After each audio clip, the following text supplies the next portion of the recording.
Assalamualaikum warahmatullahi wabarakatuh. Halo teman-teman semua, kembali lagi di channel Abdiadila Kasfira.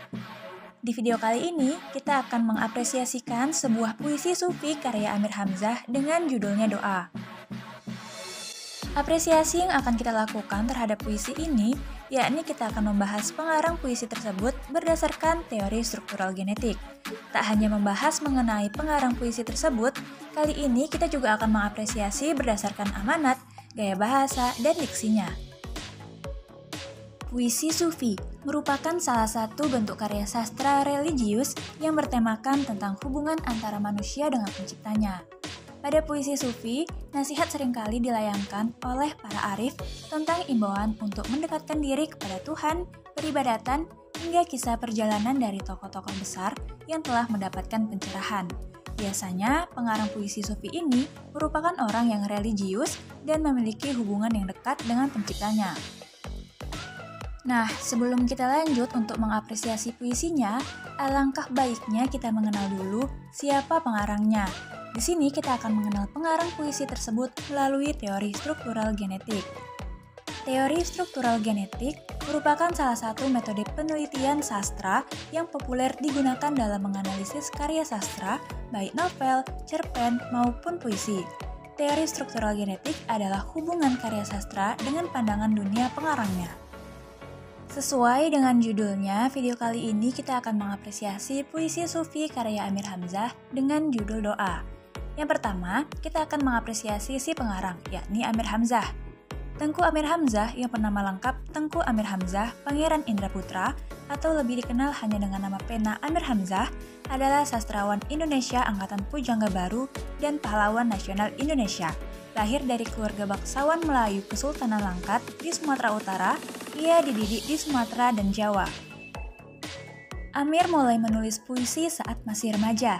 Meskipun karya-karyanya tidak bertanggal, yang paling awal diperkirakan telah ditulis ketika ia pertama kali melakukan perjalanan ke Jawa.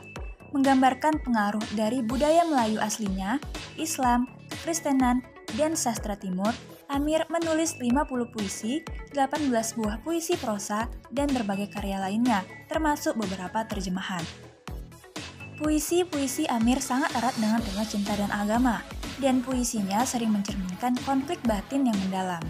Diksi pilihannya yang menggunakan kata-kata bahasa Melayu dan bahasa Jawa dan memperluas struktur tradisional dipengaruhi oleh kebutuhan untuk ritme dan metrum, serta simbiolisme yang berhubungan dengan istilah-istilah tertentu.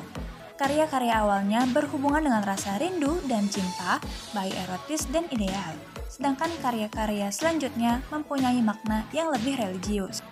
Yang kedua, kita akan mengapresiasi dari segi amanat terhadap puisi doa karya Amir Hamzah. Pada puisi doa, karya Amir Hamzah bersifat tasitis. Dalam puisinya, Amir Hamzah ingin menunjukkan kemesraan hubungannya dengan Tuhan, bagaikan kemesraannya dengan kekasih. Dalam puisi ini, bahkan Tuhan disapa dengan kata kekasihku. Puisi doa karya Amir Hamzah terdiri atas 3 bait yang menunjukkan kesejajaran gagasan. Sesuai dengan zamannya Pujangga Baru, Amir Hamzah mempergunakan ekspresi romantik dengan cara metaforis alegoris, yaitu dengan menyebutkan Tuhan dengan sebutan kekasih. Hal ini karena penyair ingin menunjukkan kemesraan hubungannya dengan Tuhan bagaikan kemesraannya dengan sang kekasih. Yang ketiga, kita akan mengapresiasi dari segi gaya bahasa atau majas. Yang pertama, majas persamaan atau simile adalah perbandingan yang bersifat eksplisit. Adapun yang dimaksud dengan perbandingan yang bersifat eksplisit ialah bahwa ia langsung menyatakan sesuatu sama dengan hal yang lain. Untuk itu, ia memerlukan upaya yang secara eksplisit menunjukkan kesamaan itu.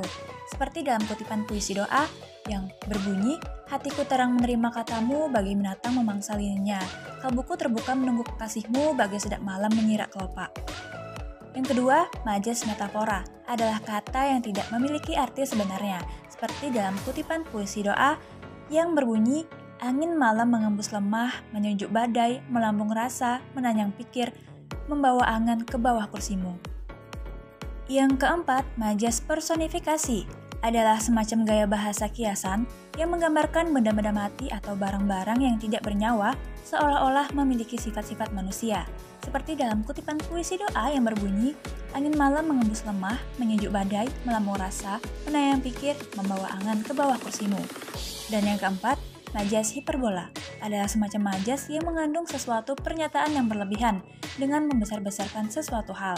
Seperti dalam kutipan puisi doa yang berbunyi, angin malam mengembus lemah, menyejuk badai, melambung rasa, menayang pikir, membawa angan ke bawah kursimu. Selanjutnya yang keempat, kita akan mengapresiasi dari segi diksi. Diksi adalah pemilihan kata dalam sajak. Dalam mengekspresikan persamaan dan isi pikirannya, seorang penyair menggunakan kata-kata yang tepat untuk mendapatkan nilai yang indah atau estetik. Dalam puisi doa ini, penyair menggunakan bahasa-bahasa yang sangat erat akan makna, kata-kata yang estetik melekat pada puisi tersebut. Penggunaan bahasa Indonesia yang baik memang tercermin dari sosok Amir Hamzah yang tertuang dalam sajak-sajaknya yang indah.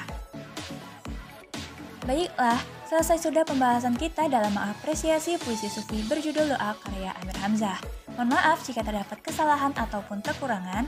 Sekian, terima kasih. Wassalamualaikum warahmatullahi wabarakatuh. Sampai bertemu di video selanjutnya.